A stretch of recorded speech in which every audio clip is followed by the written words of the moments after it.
Ya tuh. Pak, Gimana ini lagi? yang Ya, lagi viral nih terkait Niki ya, menggugat perdata lagi ya. ke Reza Karis dan suaminya Heeh. atau Mbak senilai 114 M plus meminta kejaksaan menyita aset dan rumah bangunan dokter RG di Cilandak. Menurut Abang sebagai praktisi hukum sah-sah saja nggak sih Bang? Sebenarnya Seseorang sah-sah menggugat saja. perdata lagi walaupun Sebenarnya yang pertama sudah dicabut karena yang fokus ke pidana. nggak ada masalah sebenarnya itu. Itu kan hak dia. Cuma kan pertanyaannya apa dalilnya? Kemudian apa yang kemudian menghubungkan atau ikatan hukum apa antara Niki maupun juga apa gladi Dokter RG. dokter siapa? RG. Ergin. RG.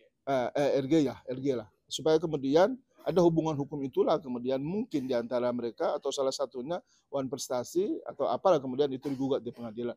Yang mesti harus kedudukan hukum mereka dulu yang pertama dan yang kedua harus ada legal standing untuk si Nikinya. Baru kemudian apakah kemudian ada perbuatan hukum yang kemudian dilanggar oleh si RG atau tidak. Ya kalau memang itu ternyata ada dan dipandang perlu untuk harus menggugat perdata ya itu hak dia sebenarnya.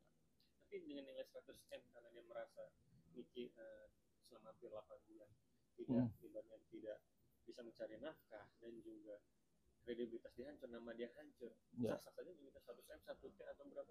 Saya kira 100 M itu nggak ada masalah karena pasti dia juga mengukur kapasitas dia ya dalam range waktu ini apakah dia bisa mampu punya pendapatan yang sebesar itu atau tidak ditambah lagi dengan kehormatan dia yang juga ya boleh dibilang sudah tercoreng di mata publik lah. Tapi kemudian menurut hemat saya yang paling penting lagi adalah ini logis enggak? Ini wajar enggak? Ya, kalau kemudian ya logis it's okay. Kalau kemudian enggak logis ya ini kan namanya mengada-ada. Kalau mengada-ada itu kan nanti kesannya seolah-olah ingin menciptakan kegaduhan lain untuk menutupi hal yang lain. Tapi di awal saya mengikuti case ini secara baik. Memang pertama itu ketika kasus ini mulai awal mencuat itu sebenarnya saya pernah diminta untuk menjadi lawyernya beliau oleh budenya. Bahkan ketika itu tidak jadi itu saya ditawari Ismail, saya nggak mau. Terus dokter siapa lagi satu, ya bukan yang dipegang sama ada rekan bukan rekan siapa Sunan Kalijaga itu. Nah itu tadinya mau itu, cuma karena saya pikir ini nggak cocok lah, akhirnya nggak jadi. Nah kira-kira begitulah. Tapi ini semakin panjang, semakin dulu. Abang melihatnya seperti apa nih? Karena Niki bisa dibilang modus baru atau strategi baru lagi nggak sih bang untuk menggugat perdata RG karena kan sidang pidananya sedang berjalan. Gimana? Ya sebetulnya etikanya kalau ada pidana sedang berjalan itu ya diselesaikan dulu lah. Kalau memang dari awal beliau berencana untuk perdata dulu ya mestinya perdata dulu baru kemudian pidana. Tapi kalau beliau maunya seperti itu ya itu hak beliau. Cuma begini, biasanya kalau memang pidana berjalan kemudian nanti perdata pun juga berjalan di apa namanya di pertengahan atau di ujung begitu ya itu antara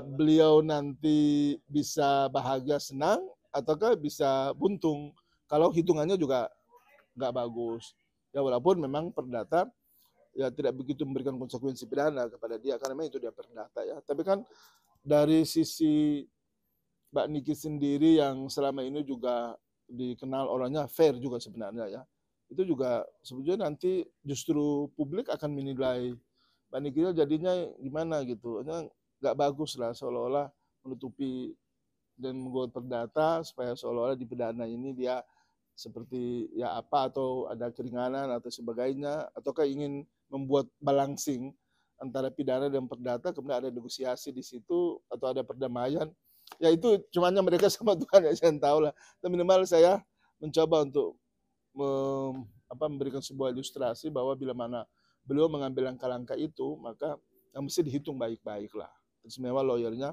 mesti harus memberikan pandangan juga kepada Mbak Niki agar jangan emosional sehingga dalam mengambil setiap keputusan itu mudah-mudahan bisa ya memberikan maslahat kepada Mbak Niki sendiri. Bicara jangan emosional sedikit. Ya. Niki lagi emosional lagi menunjuk seorang dari pernyataan JP tersebut.